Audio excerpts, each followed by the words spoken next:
check. So, you know, remember the last presentation that we made. We talk about, you know, maybe more modern situation about the flat earth and how everything start to be manipulating from the educational institutions. We start looking into the founders of the UNESCO, the educational programs that they teach us, not just in the elementary school, but also in universities. We start to talking about where the first universities come from, you know, really basic, but the idea is that people can understand at least the basic, and how the Freemasonry was infiltrated in all these institutions, how they create the models of the modern educational system, the military institutions, the scientist institutions.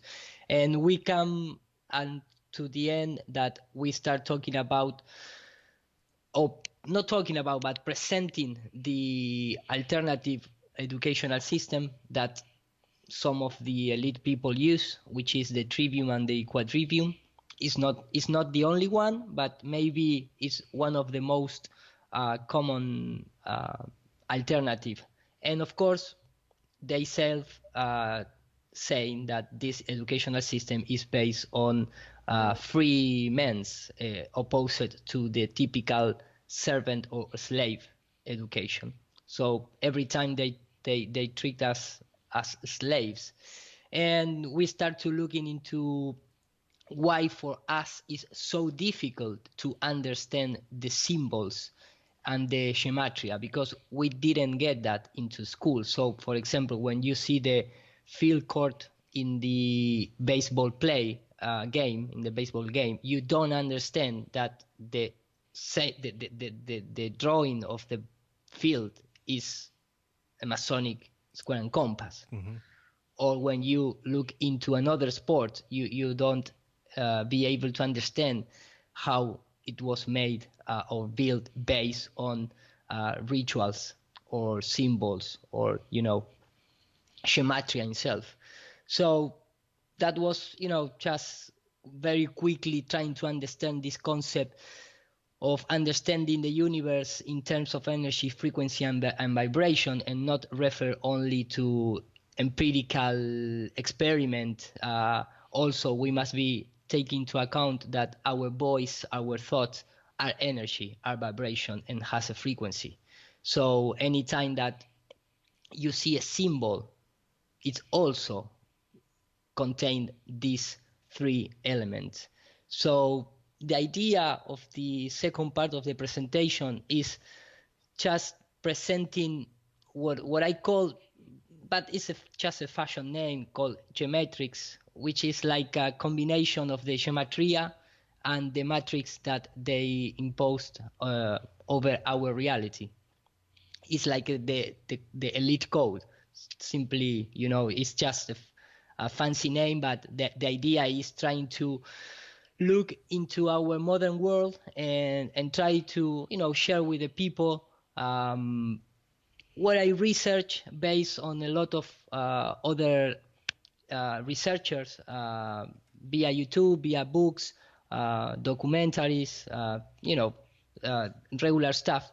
But the idea is share with the people a few of my research based on this, and trying to apply into the heliocentric reality. Reality for them, of course, not for us, right? So the first thing, it's because I live in a country where we have a lot of obelisk. In fact, I believe you guys have a lot of more than me in my country, but this is like you know, like symbol everywhere in the occidental part of the world. And maybe, you know, the people doesn't associate with the shape of a rocket, and you know, it's just a little, you know, it's like the symbol of penetrating the Mother Earth, the atmosphere, trying to reach the sky, like the Tower of Babel, but like in the modern depiction. When you combine, if anybody out there see the old documentaries from the Dominic operations, you can remember the rocket, one of the rocket that they launched into the atmosphere, and the name was Thor. And we are talking about military guys that uses this kind of name, which refer to the hammer that you can break, the dome. Mm-hmm. So all the time they start using the symbolic names that refer to the antiquity Babylon rituals, which is trying to, ascending to the place of, if you want to call it God or whatever, the creator, you can name it whatever you want, but the real symbolic is like that. I tend to see the rocket like a flying obelisk, literally. Mm-hmm. So when you start looking into our modern life, because maybe in the last presentation, in the first presentation, we talk about, old scientists, old Jesuit scientists, but in our modern days, we still have the same thing. For example, one of the most knowledge guys out there referring to the space industry, which is the Elon Musk. I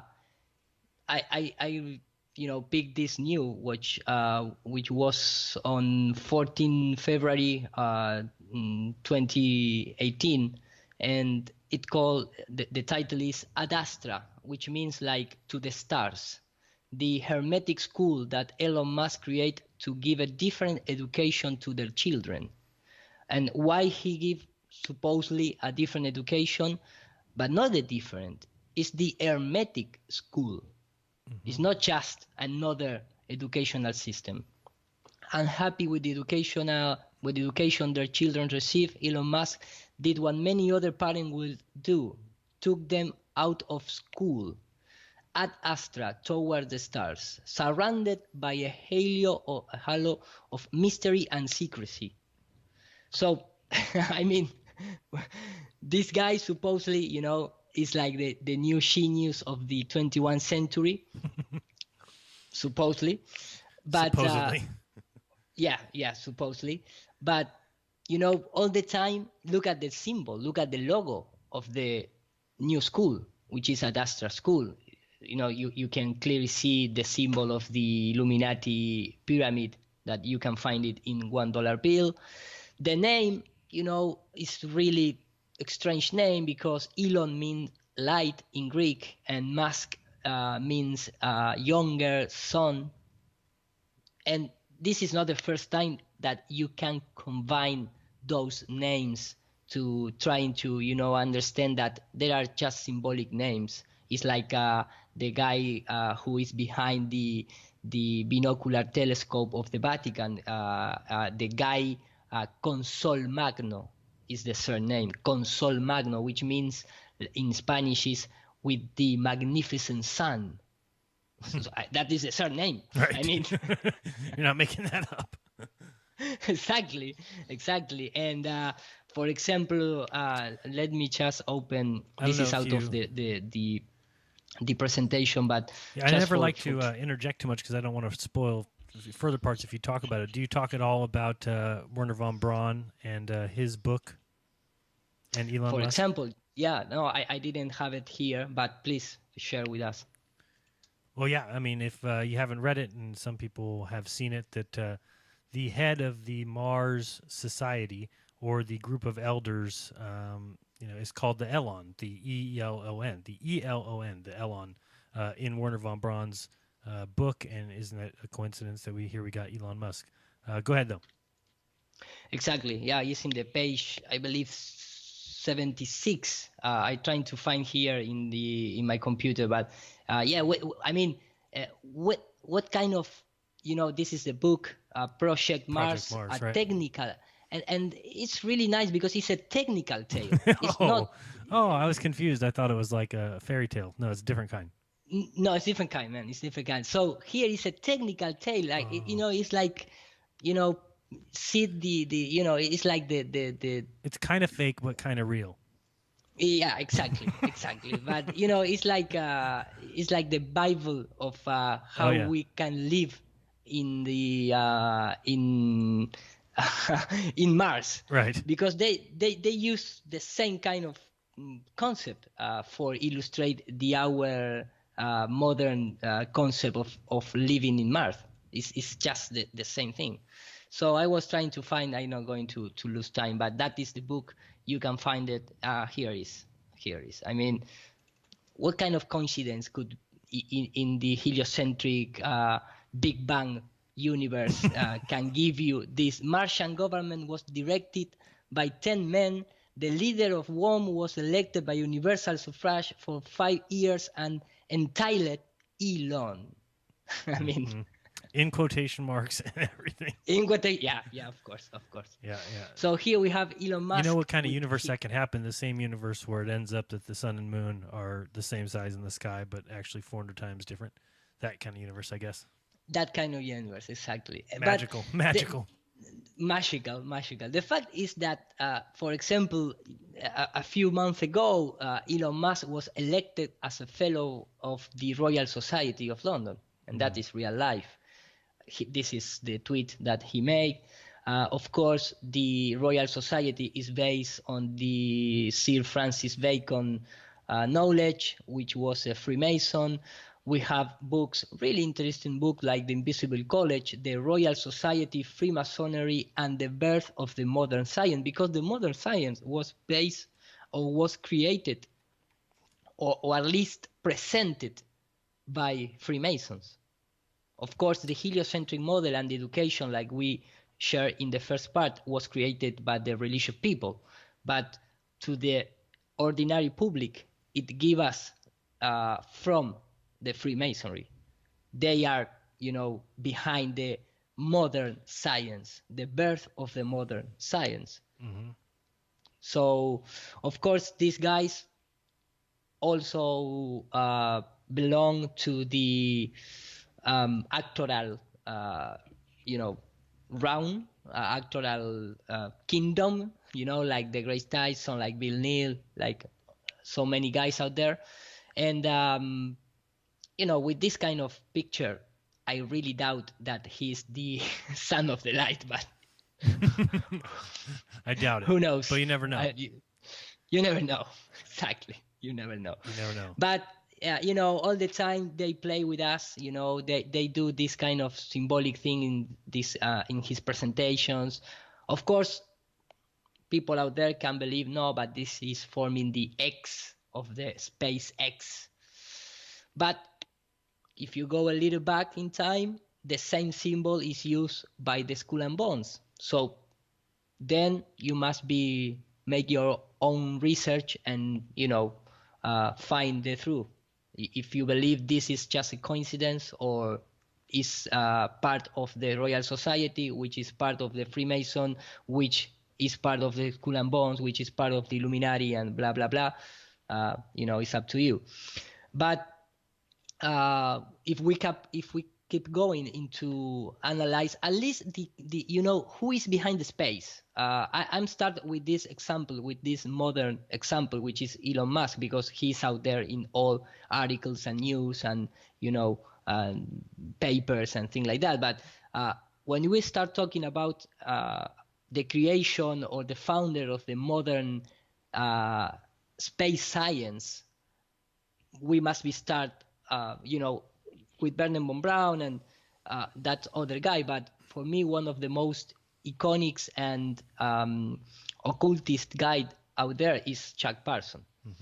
This is like the one of the father of the rocket scientist. And when you go even to the Wikipedia, you can find it like the religious belief, which it was an occultist, joined by the esoteric organization by Crowley. He belonged to the Ordo Templi Orientis. And the most funny thing for me is when you go to the death and say Parson died in 1952 after a chemical explosion in the laboratory of his house, according to the popular belief, while performing a magical experiment. So he died in explosion performing a magical experiment, not performing, in a new rocket. Right.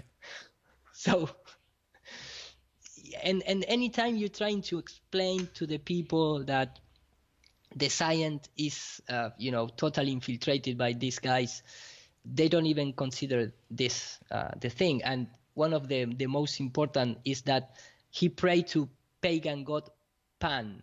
And this is a word like you can find in a lot of places, not just in NASA, but also in our geographical education about the Earth. Of course, I just put some of book covers from that time, showing the orange, the 33 schematic number of the color orange.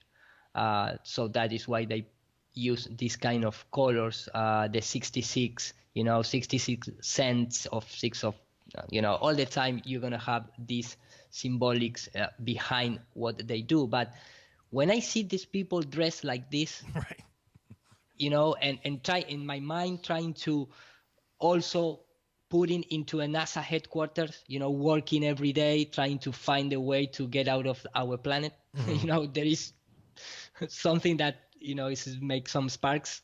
Right. And I mean, Jack Parsons too, a lot of people don't know that he, had so much to do with Jack Parsons' lab, or what it's called now is JPL.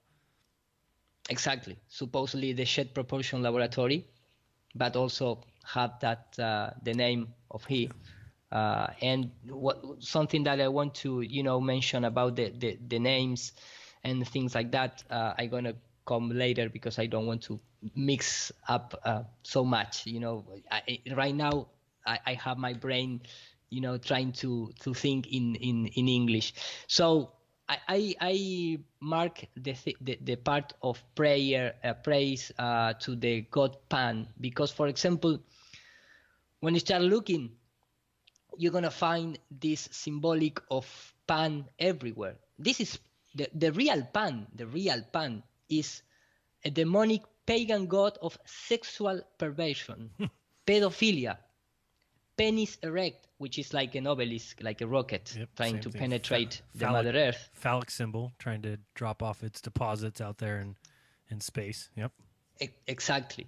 The attribute or symbol associated with Pan are the goods, holy goods, the pastures, the umbrella, the phallus, and the flute. In fact, in Germany, pan flute is the name for they don't call just flute, they call pan flute, because that is the magic, the magic symbol or the magic tool for make the child go into the goods and have that perversion acts. So when you see this kind of symbol, a television is like a flute. I mean, it traps you in a hypnotic state that they can, take you wherever they want, virtually speaking.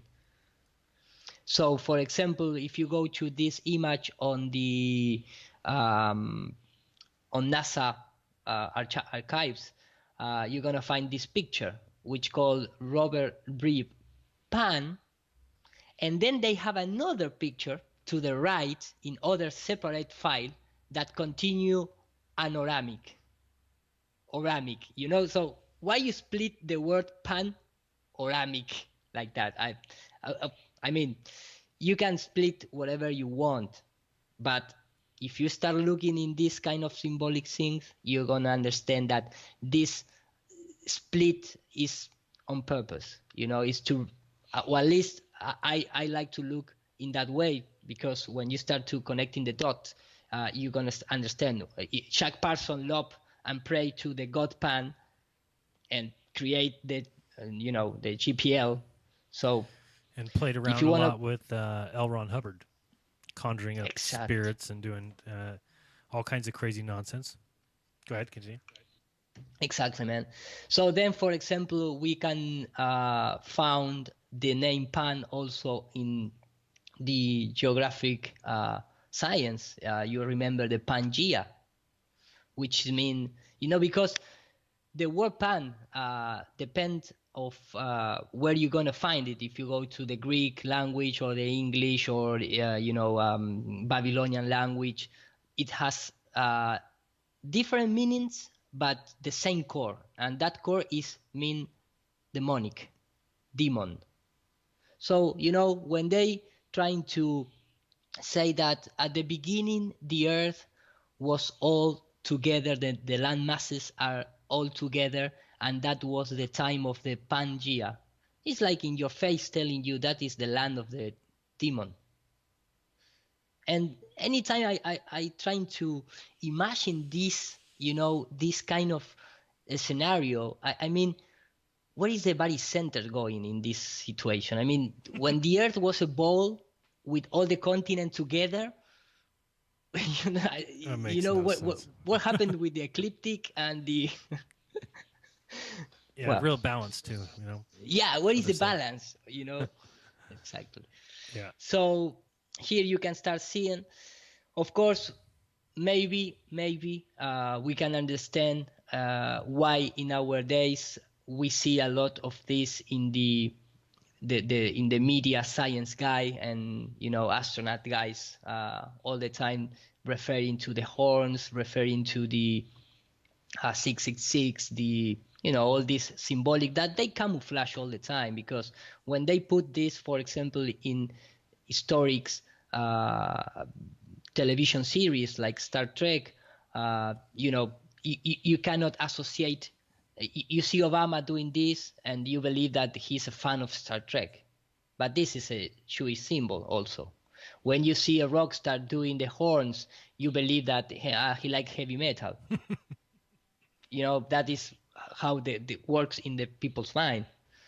So this is just a quick compilation of few of these. I mean, and this is without the audio, but I remember when they present this, they literally talking about, they make rituals to PCA the gods before doing the missions. Yeah, they say we need to do this to appease the gods before we go out on our spacewalk. Yeah.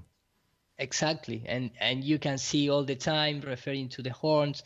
You see this, hiding symbols, doing this ISIS, for example, with the T-shirts.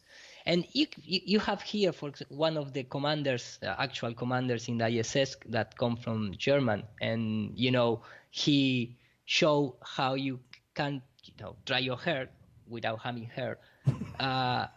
But he showed that, and he's pointing to the camera the eyes of Horus in his shoulder.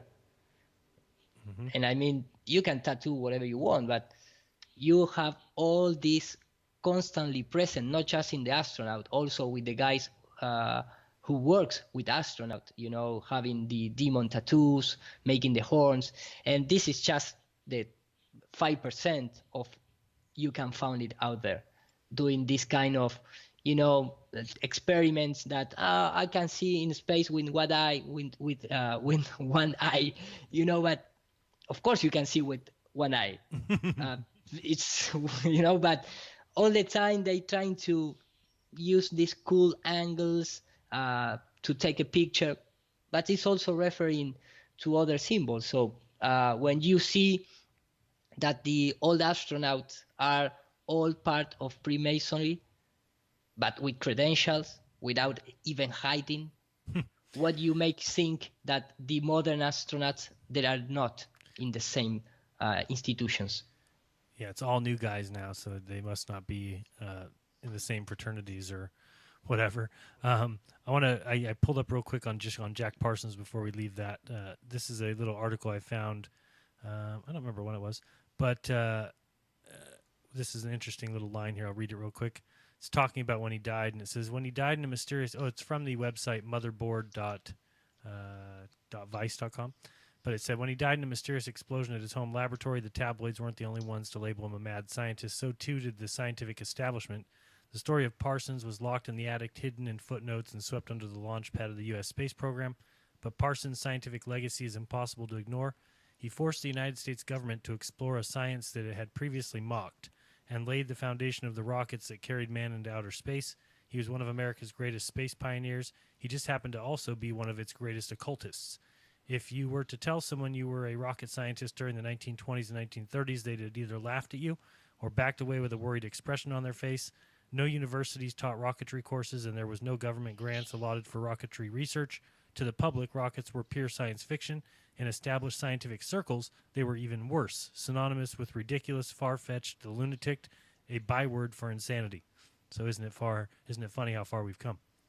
Go ahead, continue. Yeah, man. And in fact, let me just add this. I sorry because this is in Spanish, but if you go really back, this is from the Sean D, which was a guy born in the 490. He was the assessor, the scientific, the guy who, make the scientific predictions for the Queen Isabel I. But he also was a magician. I mean, I just, he draw maps. He studied in Cambridge. He make a really great work with people like Gerardus Mercator, creating the vanguardian maps. I mean, all these guys that come from England, that work on the Britain Encyclopedia, that study in this Oxford, Cambridge, blah blah blah. They are the scientist guys in their times, but he also are a magicians or a mythic guys. I mean, it's the same thing over and over again. Over and over again. If you look up John Dee in Wikipedia, I know it says that he straddled the worlds of magic and modern science. So, and exactly, supposedly and talking with aliens and people from beyond, and the story of John Dee is an incredible one. It's incredible, exactly. And he was, I mean, I can imagine doing this, Shaq Parson, dropping this, dust of angel. Angel dust. Angel dust trying to fly a rocket, man. So, yeah, our modern science is not so different in terms of the core. Nope. From the old days. In fact, for example, this is from Brazilian politicians that they are into the Freemasonry, and also he works with NASA, and this is modern stuff. Mm-hmm. And this is from another country. It's not from United States, but this is how they work. They infiltrate in every country mm-hmm. to perpetuate the lies, right? So we can go, returns to the Shaq Parson times, and we can start see the first try to ascending into the heavens, and you're gonna find that Gerard Picard and Bernard von Braun work together. It's not just that Bernard von Braun worked with only Shaq Parson. All the science guy at that time work together. We used to talk about Picard, I believe was the grandfather of Gerard Picard, mm-hmm. Which supposedly see the Earth from 10 kilometers and describe like a flat disc and blah blah blah. Right. He only ascended 10 kilometers. Right. So leave that clear. I mean, they don't reach 120 kilometers. No, only 10, and then described it from there as a flat Earth with an upturned edge. Exactly. And if anybody hasn't seen the video, I'll put it at the end of this one. But I did a video a while back about Wernher von Braun and the way NASA provides these education guides for teachers. And I covered an education guide where what they're trying to teach teachers to teach children is that because Wernher von Braun got people to the moon, that he can be forgiven. Basically, his crimes as a Nazi can be overlooked. And this is an actual document for teachers, and basically teaches children that, the ends justify the means. In the end, when it comes to Wernher von Braun, you are to respect him and pay no attention to the fact that he killed many and saw many killed on his watch there at his rocket factory. Yeah, in fact, something that for me is, and I'm not a religious people, but I am a study people, open-minded people, and I like to see everything I can, because I believe that in every book you can have some good stuff. Agreed, and yeah. For me, when you see this guy who comes from Nazis, I have a different opinion from the Nazis guy. But what I'm trying to say is, this guy worked from NASA like with a gun in the head. I mean, right. he wasn't a slave. He's not, oh, what a great day I have. I work in NASA. So, but this guy, for me, is really important, because when he died, like everyone knows, he lived in his placate of death, the Psalms 19:1. Right. Which talks about I'm sorry because this is in Spanish, but he talks about, the father of the rocketry and the supposedly guy who sent the man to the moon. In his death placate, he doesn't, you don't have like, with love, your child and your wife. No, he just typed this, which refer to there is up there a firmament that anybody can pass. Right, I'll read it here. 19:1 Psalms is, the heavens declare the glory of God, the skies proclaim the work of his hands. So that's Psalm 19:1, which, exactly. Like you said, where's not a quote, not his wife's name, not his goodbye to my children or anything, just Psalms 19:1, and he's out. Exactly.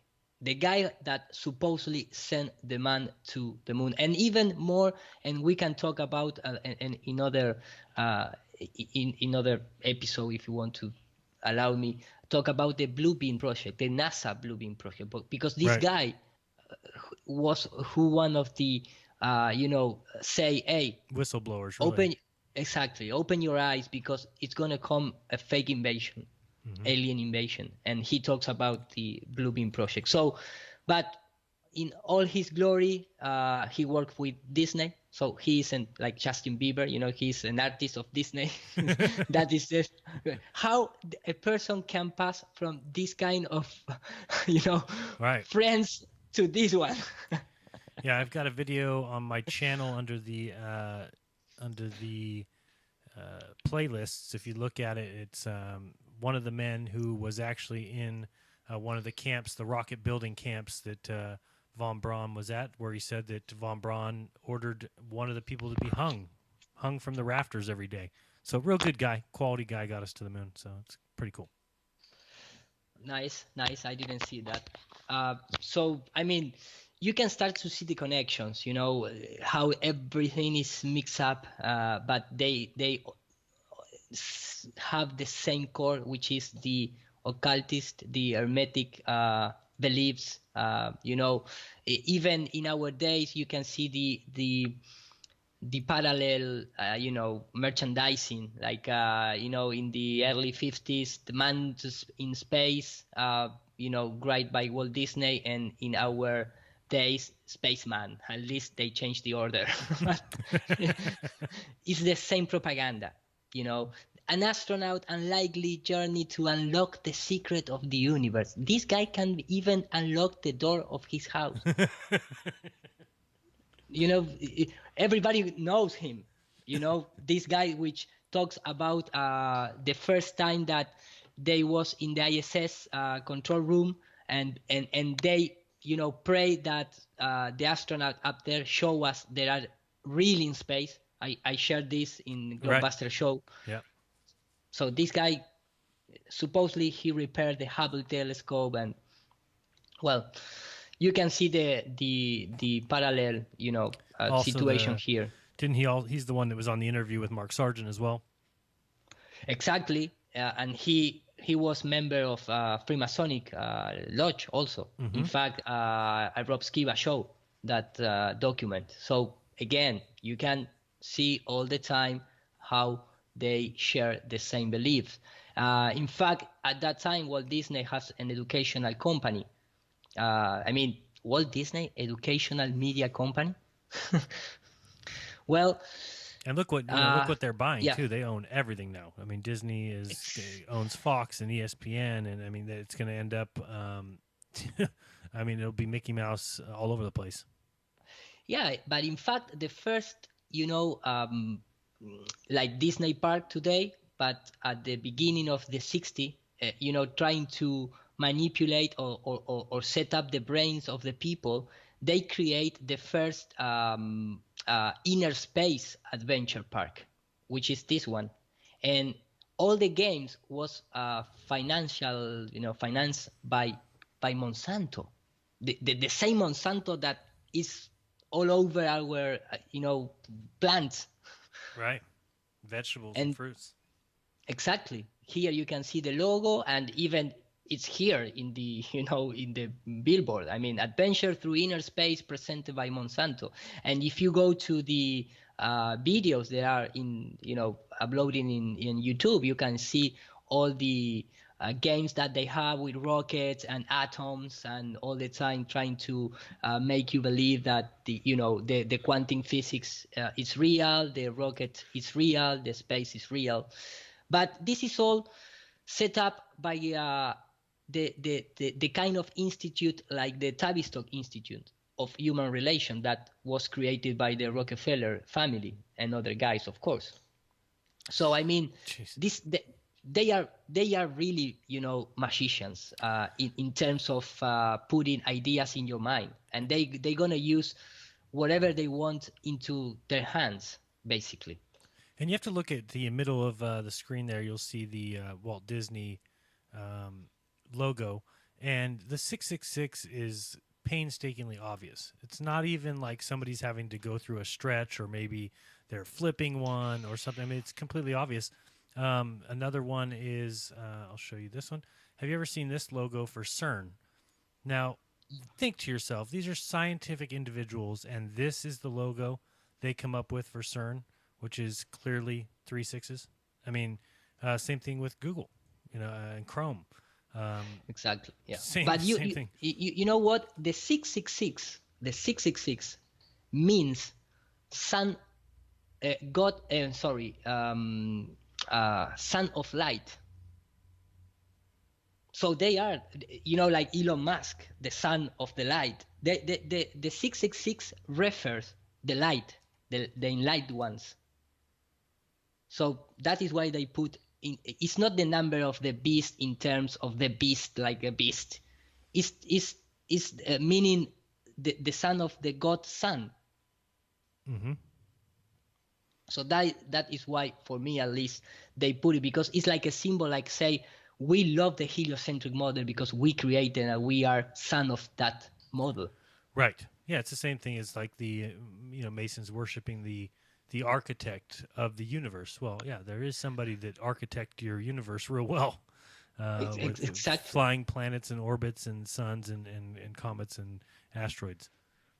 Exactly, but the idea of this of these slides is trying to show the people with real document and real picture of the real life that all the connections where they go, because Monsanto, Disney, NASA, the media, MTV, everything is owned by the same people. Mm-hmm. In fact, our modern pan flute is the television.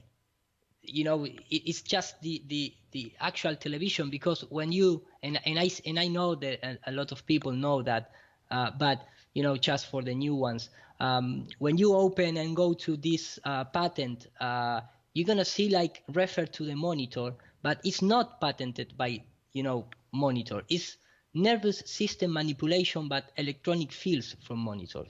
So when you look into a TV screen, or into a monitor, or into a media, into a cinema, you have been hypnotized. Pull that box Pull that box a little bit to your right, just so people can see the whole thing. No, I don't know why we can't see it quite right. All right, go ahead. What does it say? What manipulation by electromagnetic fields? What does that say? We can't see the left side of the screen. You can see that the physiological effects have been observed in human subject in response to simulation of the skin. The first thing, we can see the word "have been observed" in a. It just you need to. There you go. Move it over to your right there. Thank you. Now we can see it. Okay. Beautiful. Thank you. Okay. Nervous system manipulation by. Thank you. Exactly, but you must understand that this concept of the being manipulated by images and electromagnetic fields, it comes, and I showed this in the first presentation, but it comes from this Jesuit when he creates the magic lantern showing this demon on the wall.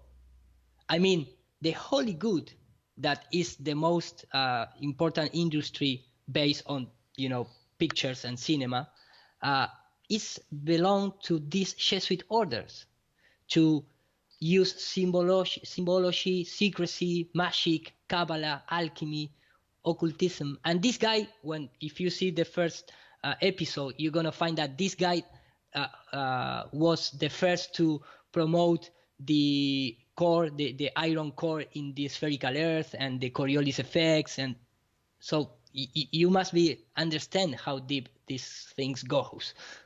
Basically, it's not just you go into your home and drop into the sofa and play the television like the television was your friend. So, like you said before, all the media companies are belong to the same guys all the time, and here is just a screen capture of that patent. We can see Disney, hiding into symbols everywhere in terms of space industry.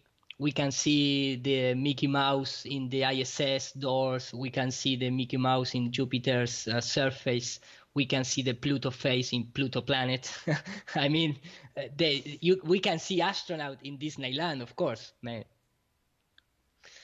And talking about the son of the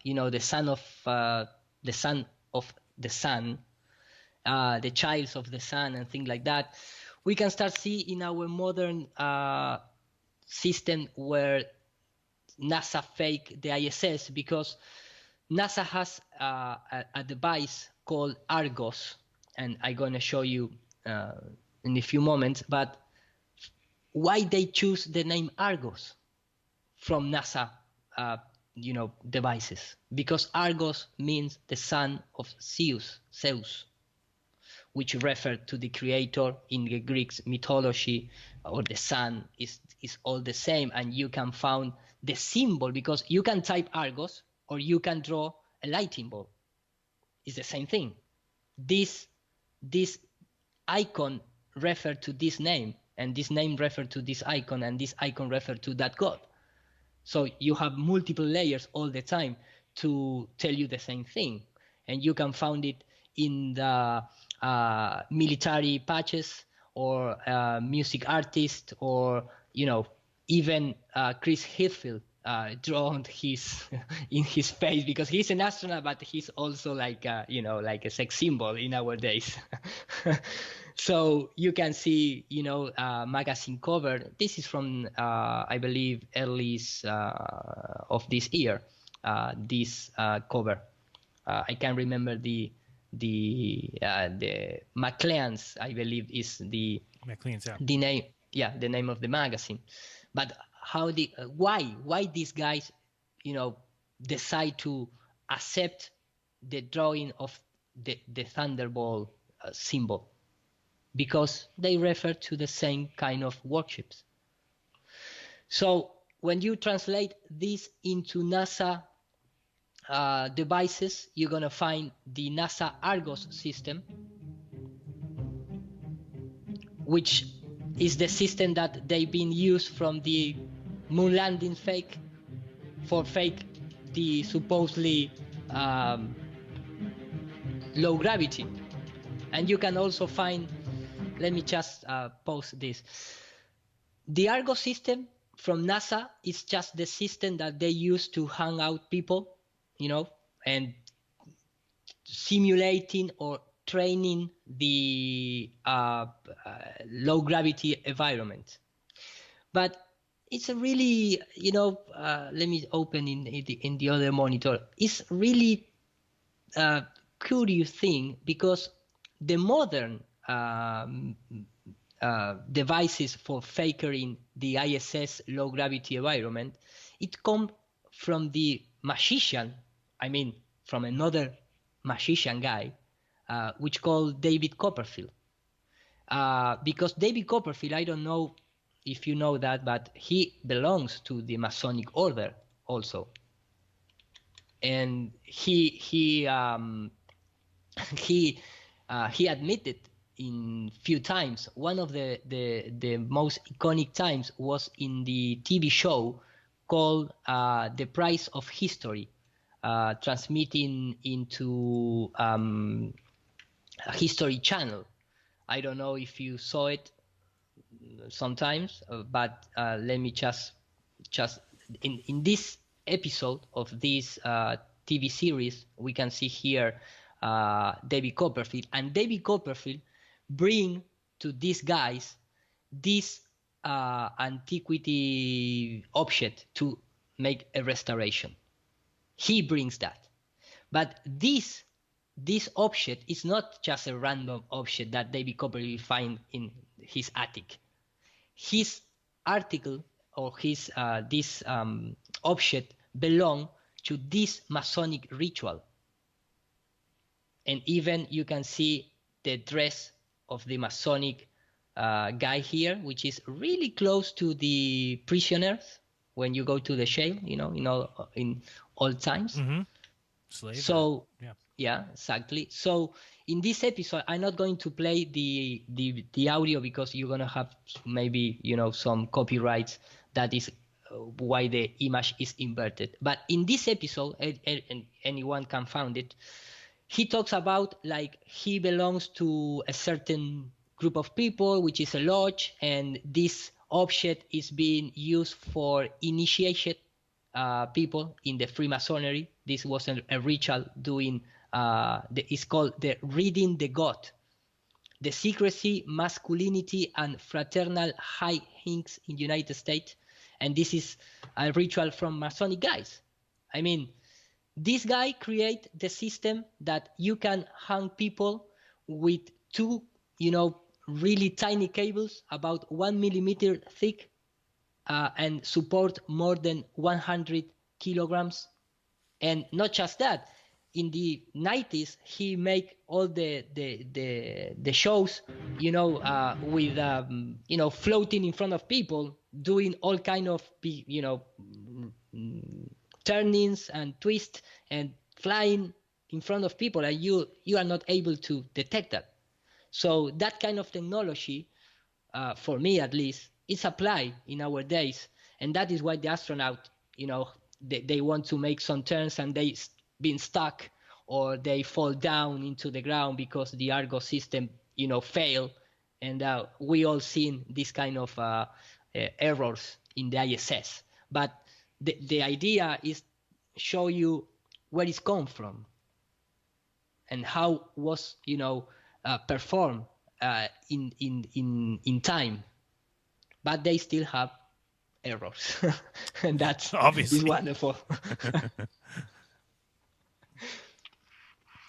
Yep. So everyone see this kind of videos. So I'm gonna pass over.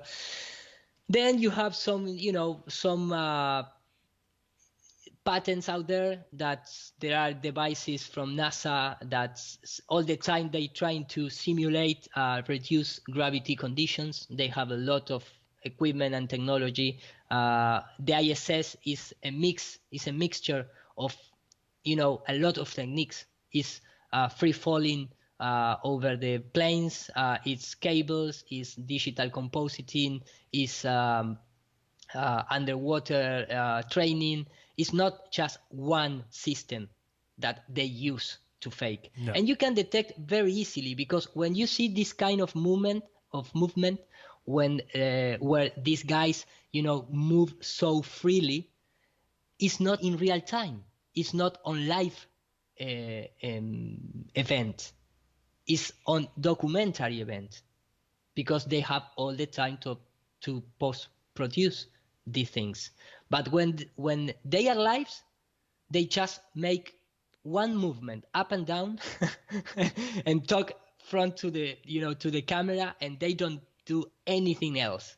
I mean, they make some backflips and they get stuck, or they don't get so much risk when it's a live event. And here we can see, for example, this is a few random situations from the ISS. For example, here you can clearly see this kind of image that they fake is just it's like filming on the plane and then post-producing, putting this in front, right, and the fake sun, just that, because you can see that this is a time lapse of hours, supposedly, the ISS traveling up into the clouds, but the clouds never change. And in fact, it's not just never change. If you look it, you can see the linear movement of the supposedly spherical Earth behind. It's not a rotation of the object. It's translating really linearly across from this side to this side, and you can see how the clouds deforming at the same time is passing to the the mapping of the 3D sphere. Mm-hmm. So you when you start to look at these pictures and these images, these videos where the clouds never change, and you compare with real life situation, when you have just a time lapse of minutes, not hours, and you can see how the clouds change into morphing into other shapes, you must start wondering what is going on here, why the clouds never change. And maybe in real life or in real time, this cloud to get to this point takes about 25 minutes. So, for me, there are, as a visual effects guy, when I see this kind of thing, it's too easy to do. And here quick. we have... Real quick, for anyone just joining us, I'm here with Ira Landucci, but tell them real quick how you work with CGI and what you do and what you've done before, just so people who are hearing this for the first time know your background. Okay. I'm 37 years old.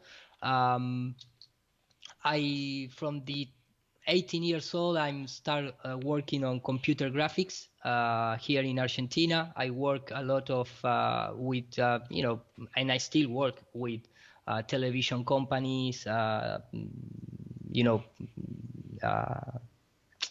doing motion graphic, but especially doing visual effects.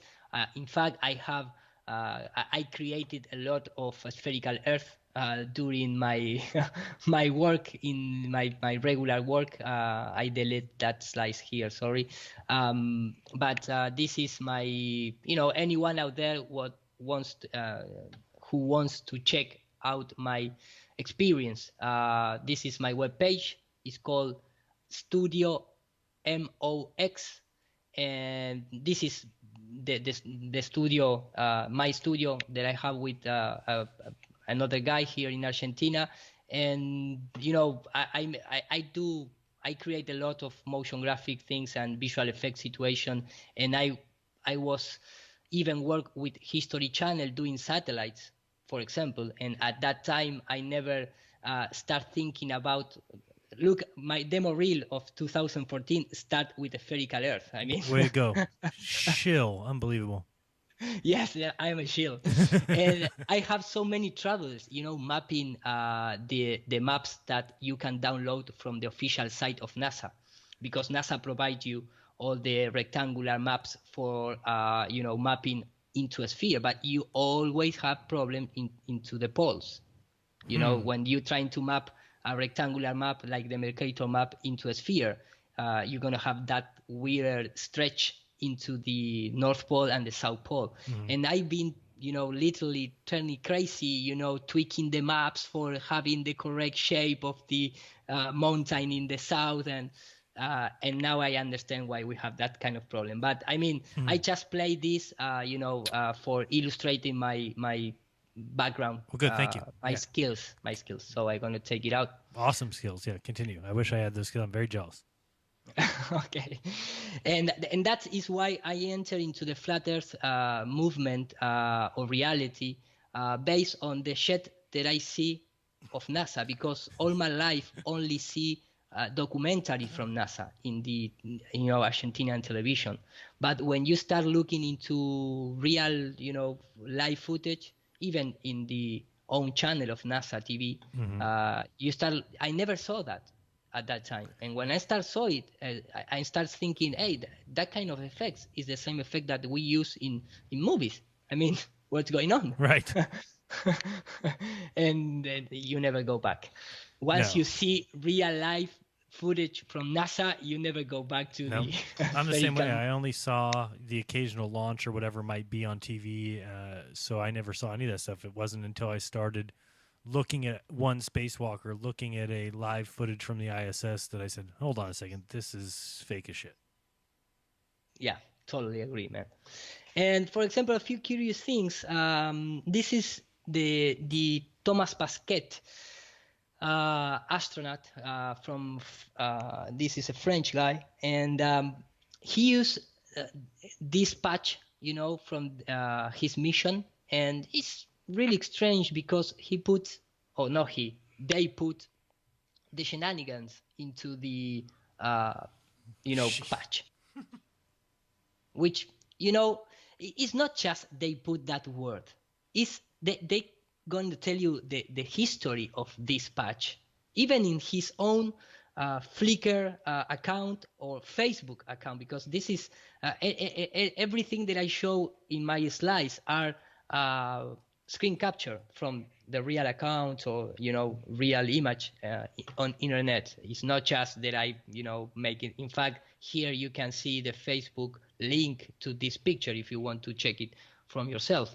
So the coolest of all patches, ESA astronaut class of 2009, the shenanigans. We are 6 astronauts from different European countries. We represent not only our respective nations and ESA, but what can be achieved when we work together as international team, as we did during our training to fool the world.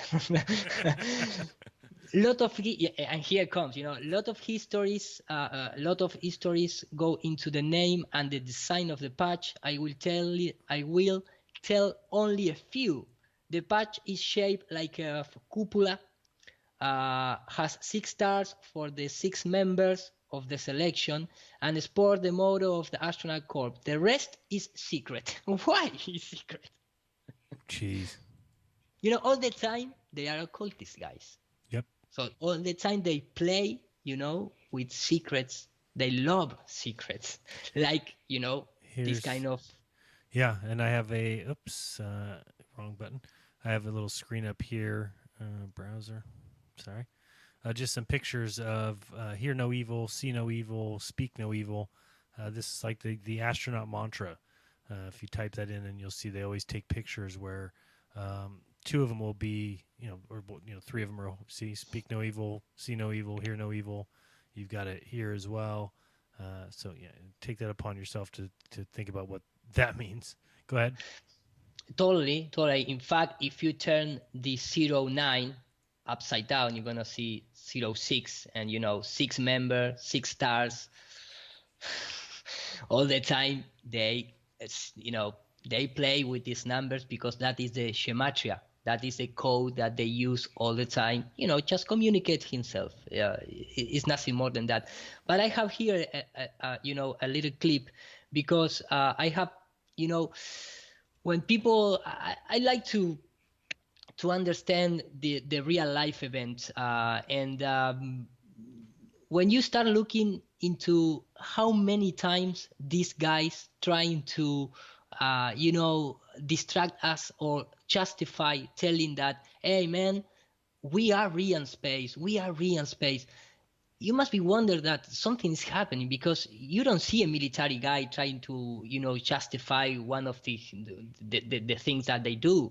Right. They just do it and I really fuck drive off, this man. tank. I really drive this tank. I swear, we're really in the tank. When you see the tank on TV, we're in the tank. Exactly. It's like see a military guy, trying to convince you that they are inside the tank. I mean, right. It doesn't have any sense. So let me just open, because I don't want to play from the PowerPoint, because maybe it's going to tilt. Sorry for here. I have it. Let me just open. I believe is this one. Let me. No problem. No, because I am in here. Here I have it. There you go. So it's in English, but I have the subtitles in Spanish because I shared this with my people. So let me know if this. There were quite a number of articles and people who theorized. So as far as some people believe that you're not really in space; you're just tranquilly in some sort of a hidden space on Earth. How do we prove to people that you are 500 kilometers above me? How do Parisians get convinced of that? Well, it's hard to fight against that sort of conspiracy theory. But what you're controlling, you can see, for example, how is it that we cannot do this in a hangar on Earth, for example. There's no. And look at the head; it's falling down. Trying to Holding get the up. balance. Yep. But this is the proof. I mean, right, you can literally can't do that. You can't do that in a hangar on Earth. You can't do it in a movie. No, you can't no. do it live. You can't even. I've never seen David Copperfield fly live. Nope, can't be done. Must be real. In fact, I mean, he can make any kind of movement, but he only do just rotate 45 degrees. Right. To show that it's impossible to do that in the Earth. How is it that we cannot do this in a hangar on Earth, for example? There's no anti-gravity machinery on Earth. It's such a unique, amazing experience. I think the fact that I took so many pictures up here is going to help me believe that I actually did it. You look like you're in a studio, maybe in Omaha, Nebraska or something. The shot is so clear. Is this a hoax? Are you really in space still? Why that? This is a hoax. You are really in space. I mean... Are you really in space still? See the hair? Oh, the hair. I don't know. We're going to have to do something for you. Yeah. I want to do it. I know. Oh, yeah, I can do that. Watch this. Can everybody float around for us? That was really cool, Chris. Look at her. That is so cool. Look at her. That is so cool. I think Sandy's hair is pretty much a dead giveaway. There's a pose for you right there. It's very exciting. Can you just reassure us, that you really are in the space station? You're not suspended by hidden wires in a closet. By hidden wires? I mean, they can be more specific, Right. Someplace. You are in the space station. You're not suspended by hidden wires in a closet someplace. Maybe your hair alone kind of gives it away. Thank you very much, Mark, for your looping. It is very helpful because my grandchildren, they always say they are not really in space. It's all organized in NASA Hollywood. Is there anything you can do to prove to us right now that you're actually in space? I mean, do some kind of floaty astronaut trick or something for us? Yeah. So, yeah. There's absolutely no strings attached to Mike, as far as I know. You can't even have to warn the kids, don't try this at home, because there's no way they could try that at home. We're about out of time here. We got just about 30 seconds left of KU. We really appreciate you spending time with us at, cutting into your pre-sleep time. So in the last couple seconds, though, you've done a great job of describing things. We obviously have people in space. The space program is by no means over. Can you just finish some more astronaut tricks to prove again that you are actually in space? This is not a farce. Have you lost some weight? You see, look at that. Jeez. Thanks, Mike. Thanks, Ron. Ron, we'll see you soon, buddy. And this is group somersault. Can you do one for me? And this is, for me, is the most spectacular failure in the ISS, trickery, looping, backflip, whatever you want to call it, because I believe this is the last time they make a group looping, and after this they never make again, like 5 people doing this kind of mess, because here you can clearly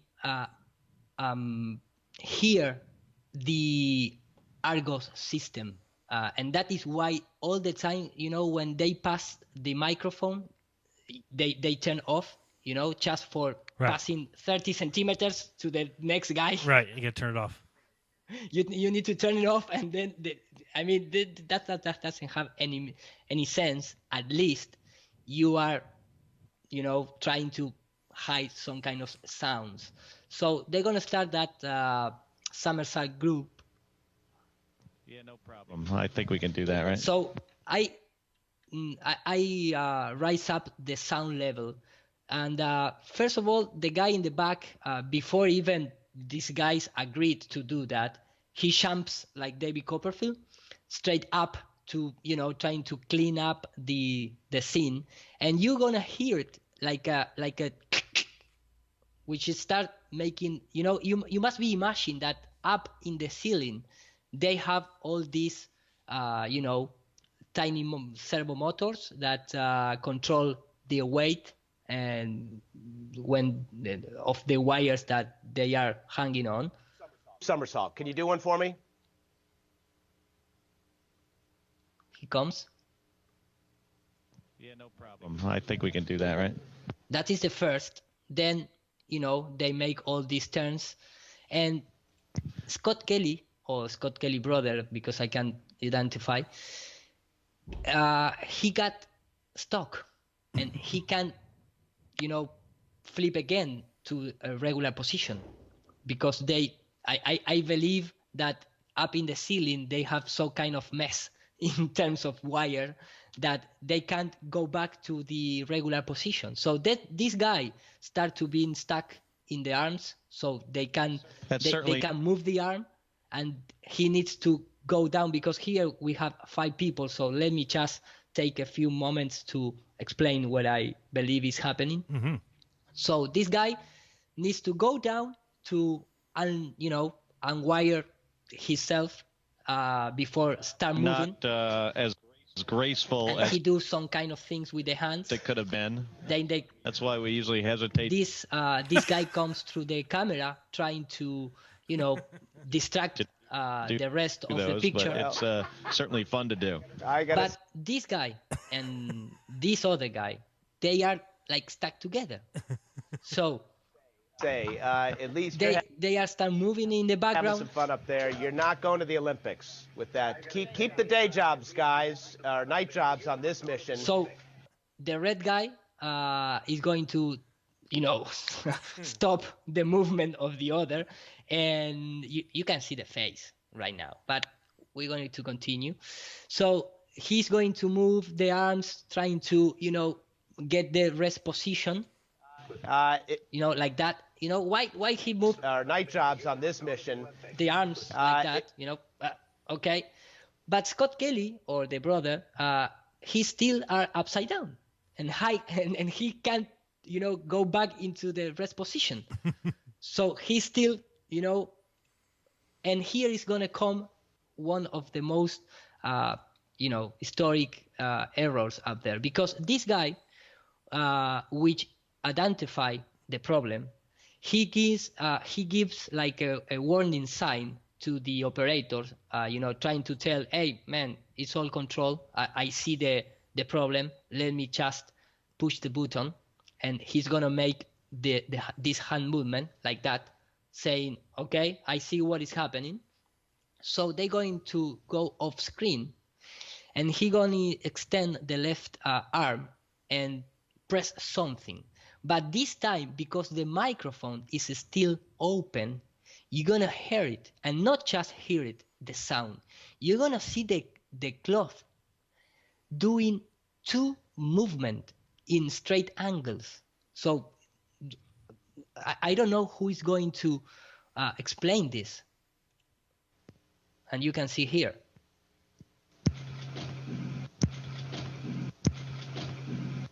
Oh, wow.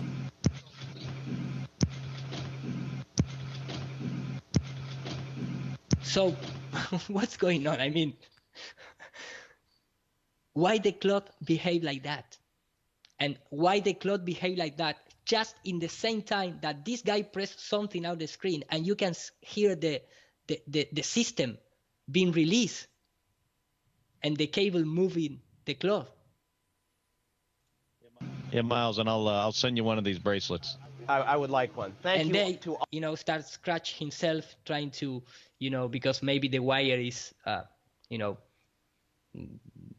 touching the skin and things like that. All of you very much. Appreciate your time. I know you got a busy.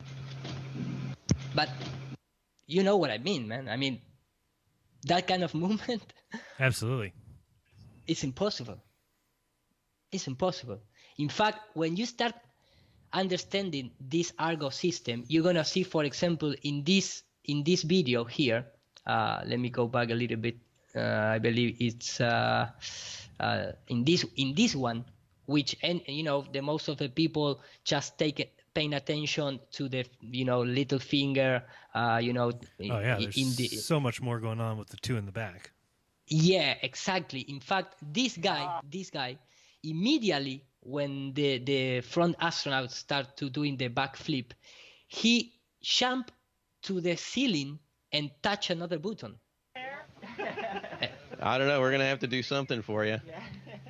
That. I want to do it. I know. Because there is no. I mean, why he's going to go up, stretch the arm at all, and that doesn't have any meaning. And you can even hear it, because most of the people maybe believe that kind of sounds is because, the astronaut hits something on the floor, some kind of, metal piece or things like that. But when you start to put all together, you're going to see that sound is the mechanism that they use to fake this.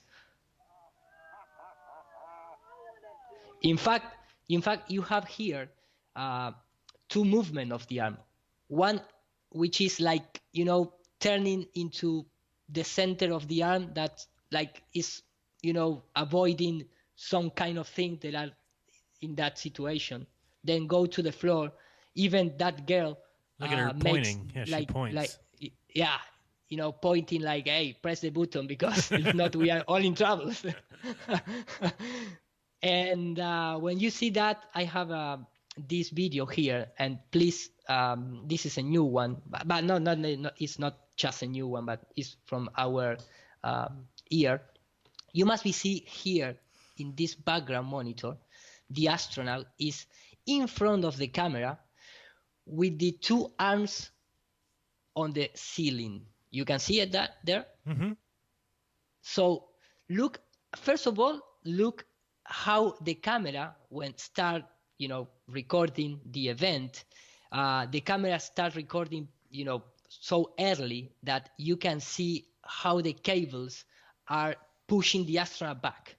That is the first thing you're going to see. Look it. Station Houston, are you ready for the event? Houston, are you...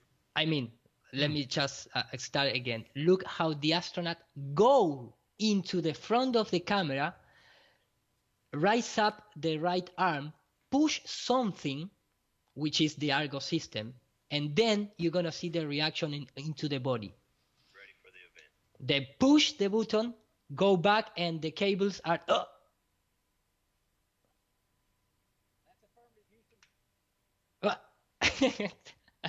I mean, and they take the microphone, and I'm going to accelerate the image, and all the time you're gonna see how it goes up constantly. Every movement that he make, they go up and touch something, make the turns, go with the arm, and all the time, this is 50 minutes accelerated, and all the time the same arm and the same part of the image. Why he goes so many times pushing something here? Interesting. When you start to put all together, and you want to believe this bullshit, of course you can believe whatever you want, but this is the system, for me at least, that they are using. It's called Argos, and it has been developed by Freemasonry guys, and they share their knowledge. So let me go back to, and that is why they use the shenanigans, of course, right? Yep. And I took this from my work. This is the actual technology that we have, from the 2006, 2007. We can, now, not now in our days, I mean, from that time to our days, we have the virtual reality go really beyond the regular imagination, because with just one green screen, you can fake whatever you want, because it's connecting from the camera and the space position into real life of the camera. So anything you see here is totally virtual, even the reflections, the ambient occlusions, the refractions, and it's all being done in real time, even the chroma key into that finest hair. Of course, wow. When you look, this is real glass, real glass being pick up the virtual environment with reflection, refraction, all in real time. And this is just, this is system that cost only $50,000. I mean, how many of these NASA can buy it in one day? Jeez, thousands. Exactly. They use distance quality. For example, when you see from the distance, you see like just a simple wall without any details. But if the camera make a first plane or zoom on it, you can see the details in that white plane. You can see anisotropic refractions in the metal objects. So explain to people what is real and what isn't real in this image. The only real is the guy. Wow. All the that you think is just is this setup, is this green screen. Right. Here you can see in the monitor. Not just only that, for example, and I used one of the best render engines, which called Octane Render, and the Octane Render is render engine for computer graphic that is only about $400, and you can see here when you combine real actors and some of real objects in totally virtual environment, picking up the shadows, the reflection, of course the movement of the camera. I mean, unbelievable. If you change this for space environment, you have the same interaction. I mean, you are not going to be able to detect. So again, people can believe what they want, but when you look at the kind of footage that we saw in the 80s of space, late 70s, 80s, 90s, as Iro says, if you want to believe this shit, go ahead. Exactly. Look at this. I mean, it's amazing. The quality of this is real-time processing. I mean, this is rendering in real time with 2 GPU cards only 2 CPU cards. Right, and they say, oh, look we can see these guys on the ISS. They are doing a 360. The camera's going around them on the ISS. It must be real, Hiru. Must be real. It must be real. Yeah, in fact, it's not just that. Even here, because at least in this part of the video, he sit on real chair, but then he's going to sit on this green box, and in fact he's sitting on the couch, and he interacts with the couch, for example. Wow. I mean, this is our technology, and when you translate this, it's not just the video, is also the effects of they are being used. Sorry, I have the first PowerPoint crash because the document that they are using is about 5 gigabytes. So PowerPoint is not. Yeah, PowerPoint is not. Friendship of 5 gigabyte files. Let me just reopen no problem. Very quickly. Yeah, and hopefully everyone saw what was going on there, because that's something we've been saying for a few years now, that the time has come and gone for them to have proven it to you that they went to the moon, that they went to space, because now reality and CGI are really indecipherable. Exactly. And here you can see the same effects that NASA been used in the modern ISS footage as this system provide. And I mean, you're gonna see in a moment. I don't want to scrap the video because that is when you have the problems. Let me just. Yeah, exactly, man. I don't want to look at that like with the faucet in footage. front of him, with the reflections and the pans. Yeah, this is the time of effects that they use, when they pop up these tiny demons in space. And also this one, you remember the guy that make like a backflip and go into the wall and is vanishing? Yep. Well, when you have these kind of setups, you provide to the computer the measurements and the limits that you want the real actor interacts. So you can have, for example, just this part that I delimited with the mouse movement into a real studio, but you want to make the belief of the people that the studio is more big. So you have this other part of the image that provide you a wide angle view, but your studio is small, so you can just set up an automatic fade like that one. For example, in real time, of course, right? Which they may have used also the exact same kind of thing 16 years ago on September 11th. Could be. Exactly. So here you can see how deep this technology goes. Just let me finish the videos of the people. No problem. Wow. Look at the reflection in the... Unbelievable. Yeah, like the water, like the bubbles in space. And here, you can see contact shadows, for example. Wow. And remember, this is all green screen. And the software that allow you to make that real-time green screen process is only $140.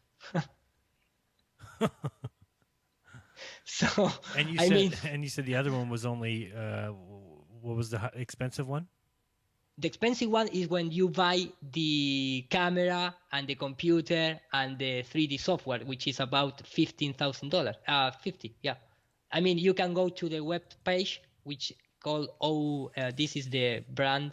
This is O Reality, and this is from 2016. Right. And it's commercial, it's out there. I mean. So 50,000 with NASA's 53 million. That means they could purchase 1,000 of that program in one day.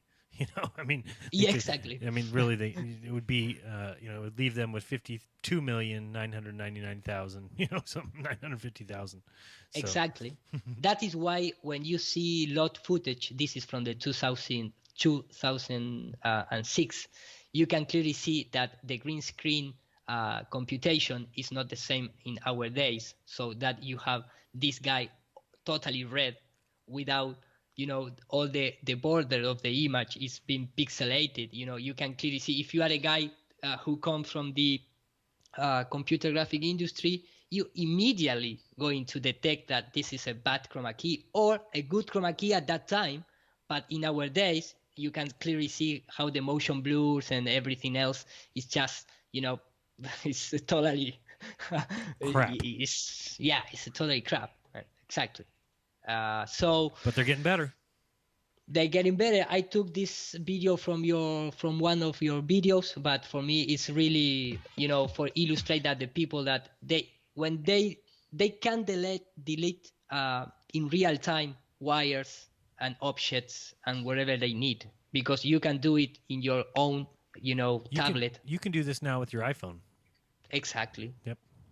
So you must understand that when we're talking about this level of liars, they have, the people out there. I remember when, there was commercial pen drives about 4 gigabyte, and the people get crazy, but they have in stock like the pen drive that store, 200 gigabytes.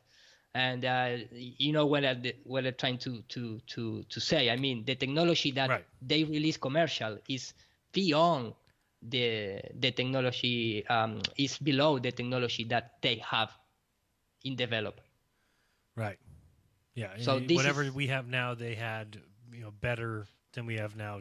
15, 20 years ago. Exactly. This is just student projects that they interact with a webcam. The webcam detects, make a depth map, and they can interact with virtual object. And this is a school project make with a webcam in 2012, 2008. So when I see this kind of errors, or when you see the astronaut interacting with object, I don't say that this is the process, but it's so easy to do, in real time.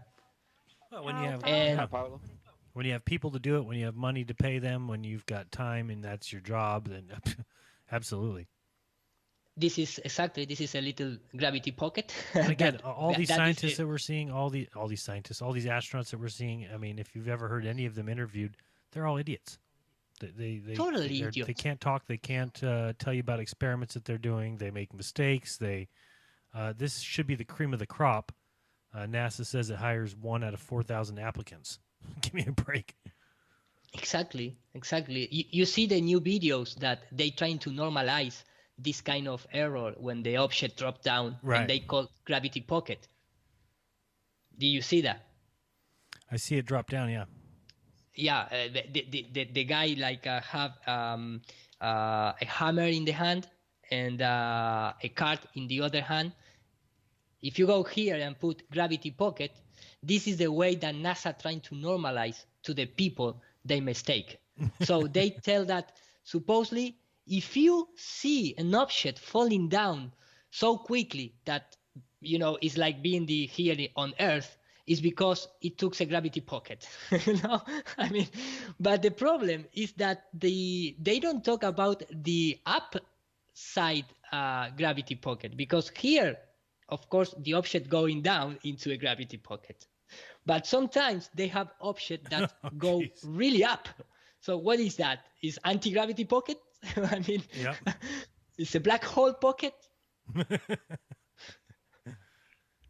They are so, you can see a lot of objects that's not just falling down. Here you can see little movement in little objects that are hanging the cables of this object. Because when the robot go down, and this is from Japanese agency, you're going to see here on the roof little pieces that moves. For example, why all these object moves if the robot is floating on the air? Why these tiny objects, the ones at the top are even more telling. Yep. I don't know what's going on. Maybe a huge gravity pocket. I think that's a gravity wave. That's just a gravity wave detection. Yeah, I believe that. This is amazing that the guys is turning and I can't hang. Okay, this is just a compilation. But like you said before, if you go back in time a little bit, you can see how, at the 60s and 70s, the people believed that this could be real. Of course, if you show this to a young boy who plays PlayStation 4, if the child is going to laugh in your face. Right. But we used to be that we child. We believed it. We knew nothing. We knew nothing more better. Yeah, we knew nothing else but to think it was real. Exactly. But when you start to make the comparison, years when you start to compare from the beginnings to our and what happened, now do you why think, let me ask you you never about, see the aurora borealis, and right, they never showed that before. Yeah, and now, wow, look at that. Look at that. Merry Christmas, man. Now, some of the ISS footage that we see now, you're in the same camp as me, right? That you think it is mostly real footage, but just post-processed? Totally. In fact, you can take from drones, and NASA have that, drones, planes, or balloon. You just record a portion of the Earth, and then you make a mosaic. Mm-hmm. And when you have a big map, you just mapping into a sphere. It's not. I made so many times in my live hangouts. I may showing to the people, and I believe in this video at the end I have something about that. No, it's not this one. I believe maybe. And tell people real quick your channel, so I don't forget at the end, just so that they know where they can find more and see that stuff, because it's really telling. My channel is this one. Is Nur for everyone, but Spanish. And this is the webpage. If you add .com.ar from Argentina, you're gonna see that my webpage, and you can filter in the webpage. What does that translate to? It's light for. It's not light, but the word Nur in Arabic language means light of the center. Mm-hmm. So it's like that. It's like said, like Polaris for everyone, or if you want to see in that way, it's light for everyone, but not the light of Luciferian, right. Symbolic thing. And I clarified this because, people out there can believe that I am a shield, right? A Luciferian shield. You're a Jesuit.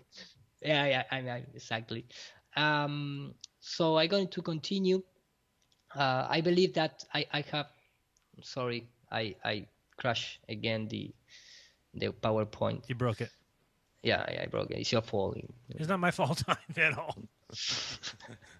So I don't know how we are in time. I think we're over, but go ahead and keep going till you are happy. Okay, man. I love the last footage you just showed. I was really happy that you showed that, the green screen footage. Okay. No, because I trying to find, because I have it. I have the process to fake the image on the ISS when you see the world passing by down the spaceship. But I can't find it right now, so I don't want to go crazy. Next time when you find it, put it in put it in a Jaren folder and remember it. Okay. Oh man, I saw that too. That's a crazy video. But no, but in fact, when you told me something, I turned crazy, and let me just show this. I found it. So this is me using the 3ds Max software, configuring an Earth. I mean, this is all procedural. This, what you see here, is just procedural. I mean, it's made texture by computer. It's not picking up real image. And I show this for have the comparison. But I mean, you can process whatever you want, and you want to have the realism that you want to have. You can do it procedural, or you can do it based on pictures. Of course, if you make based on picture, on real picture, and that is why the good effects are doing, like this one. You just pick, Bexel camera, plane footage, and you create a mosaic, and you mapping into a sphere, or just flip it a little bit, and you add a mask, a curving mask, and you have the spherical Earth down there. I mean, that is why maybe they have, it's almost they too never easy. have a regular curve. Yeah, it's almost too easy. Yeah, that's why it looks like the land appears up over the edge of a conveyor belt. Doesn't actually look like a real sphere would look. Exactly, it's not like a real sphere. And in fact, if you took the because you can't live on a sphere, by the way. Just want to make sure people listening understand that. exactly. If you took the world class plane mapping photography that been used by Google and other companies, you just film the Earth with the camera pointing down, and you create the mosaic you need, and you map it into a sphere, and you have the satellite image. Easy as that. Easy.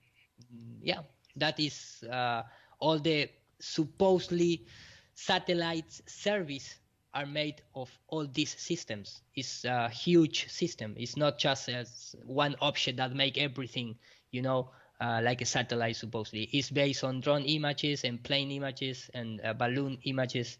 You just create the texture, and that is why they never use the clouds moving or the city lights, flashing. And people say, well, I can see the land there.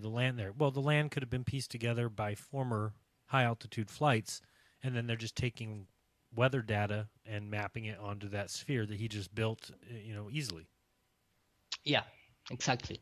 And these guys are behind all this science, or supposedly science and fakery, and they lie in our face all the time. And let me just play this clip that so many of you already seen, but America will produce a great many great Americans from many different walks of life and many different fields, and many will be Masons.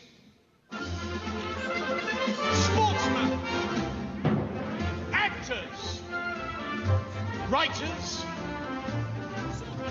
soldiers, filmmakers, businessmen, inventors, astronauts. What on earth is an astronaut? No, they're not. I don't follow. Well, they're not on Earth, they're in space. In fact, Brother Buzz Aldrin was the second man to walk upon the surface of the moon. That's the best thing I've heard this evening. What, that a Mason walked on the moon? Mike Collins, but for today, how often are you reminded? This is from you, man. Yep. If I go out back and look up in the sky and see the moon, I either I can remember where I was 20 years ago, or I can pretend I've never been there, and it works for me either way. I'm going to pretend I've never been there, and it works for me either way. I walked on the moon. What have you done? Maybe it'll, that sort of looks like it's waving in a breeze. Sure. I take the sound off because you're going to have trouble with the copyright. But you see the waving of the flag. The Antwerp is in the wind, man. I mean, how can you explain this in supposedly no atmosphere environment? It's a tinfoil flag, they say. Well, that's nice, man.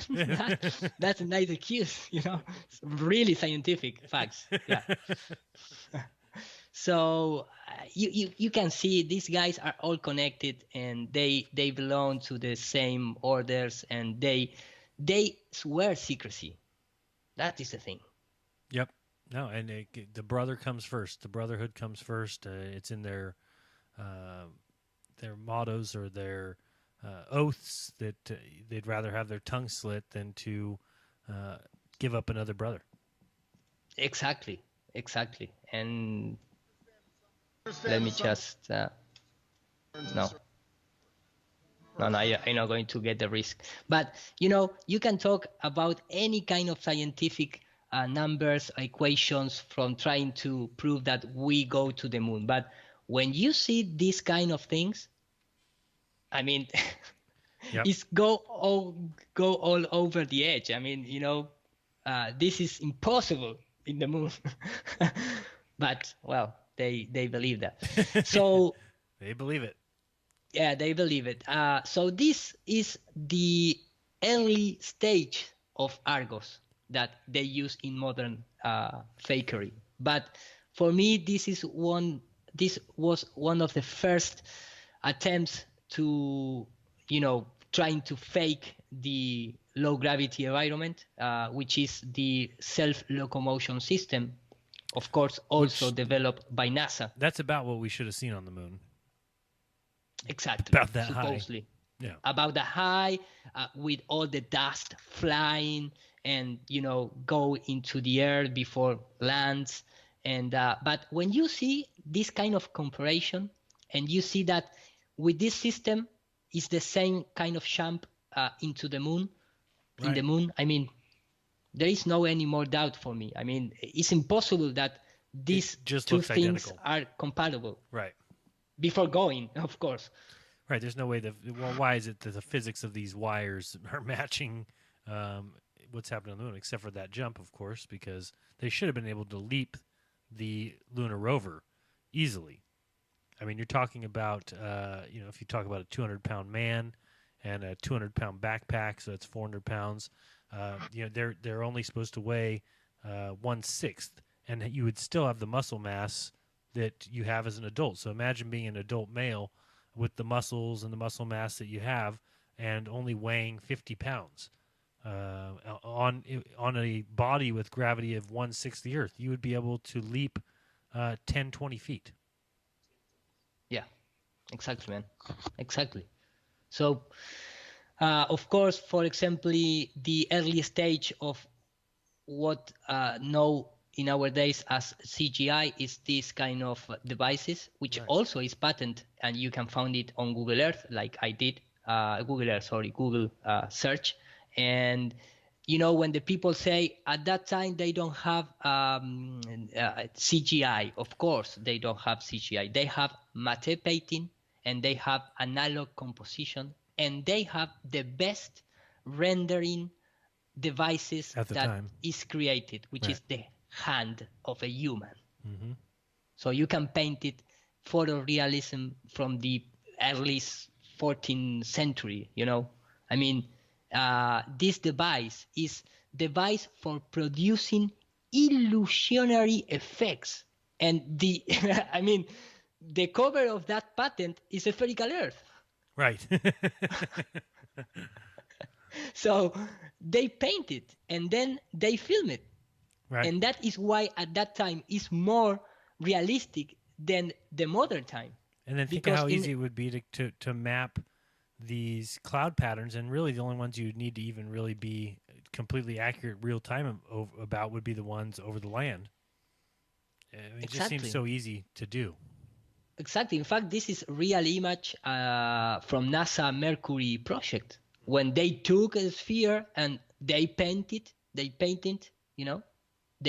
Earth as we see in the supposedly picture from the Apollo 17, which is this one. Yep.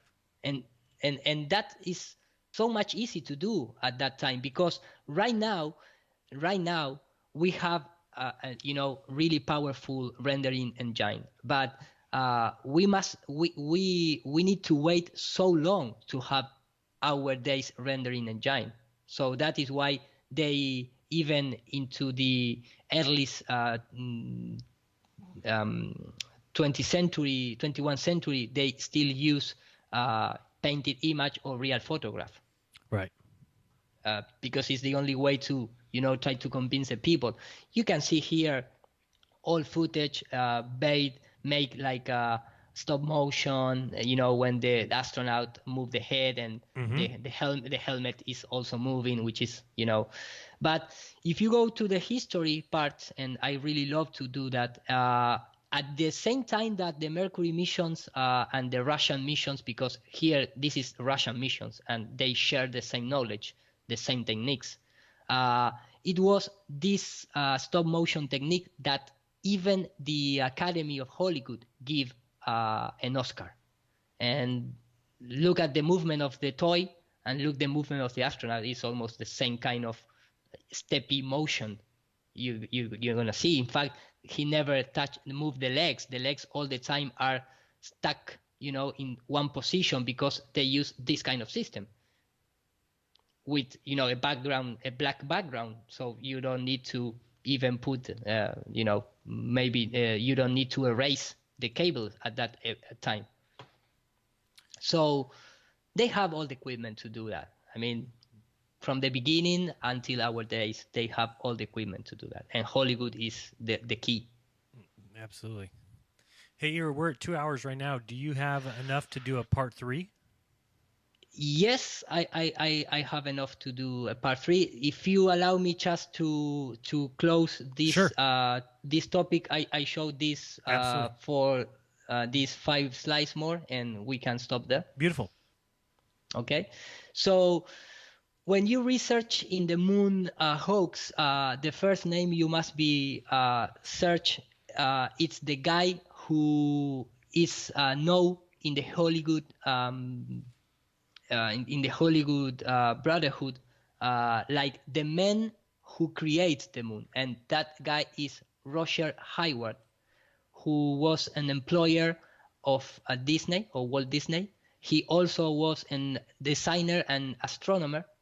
He belongs to Freemasonry lodge. He creates one of the first high vacuum chamber. He one of the first who create and this is the patent of the sound absorption system. And he also create one of the most important pieces of fakery, the moon landing, which was a self-illuminated silk background, that the front projection technique that used by the cinematography director, I forget the name, the famous guy who was behind the moon landings. The director of The Shining. Stanley Kubrick. Yeah, Stanley Kubrick. He used for making the front projection technique. Mm-hmm. He used this transparency projection screen, but he used, a device created in 1940 for a Freemason who created the moon, all the maquette from the moon, all the miniature that was filming 30 years later. And of course, these guys, which was an astronomer and a Freemason, he wrote books about the ether, the molecules, and the architecture of the molecules. I mean, you can see how everything is all together. Everything is all together. And of course, you can see the models that they create for Fake the Moon. That is why you have some of the moon landing footage with a real, really rock moon, really solid moon, but sometimes you have this kind of image where the moon is like transparent because they are putting just a miniature in front of a screen projection. That is why you have all these mixed textures when you start seeing the moon landing footage. And they use, of course, from the beginning of Hollywood, the screen projection technique and the matte painting, which exists from 1905. So you have time to practice, man, before using it. And they have also even, devices for simulating spacecraft erosion. And you can see all, in every place out there, in every Apollo mission, how they fake the supposedly entry to the atmosphere, So even this one are miniatures. This is not a real scale model. This is a miniature. And you can see the detail that they have. So when you see the Skylab in the pictures of 1970s, it looks real because it's real, because it's a miniature. It's a photograph of a miniature. Right, which is real. Which is real. They don't use CGI at that time. And, if I was a NASA employer faking all this, I suggest that we still must be work on miniatures because the people out there is, they're better. Our CGI is so crap. Right. And here you can see the early stage when they painting and trying to correct things, based on the device that I showed before. And then, for finish this part, I mean, it's so easy to do for these guys, the fakery of the space that they have practiced from the, from the Jesuit orders in the 50th centuries. So if you combine this with mathematics, with equations, with all these illusory numbers in the minds of the people, teaching in school, in universities, it's a really a huge system, and for fake all this matrix on top of the real world, and you have all the information to make your own research and find the same conclusions. Absolutely. And I finish here, man.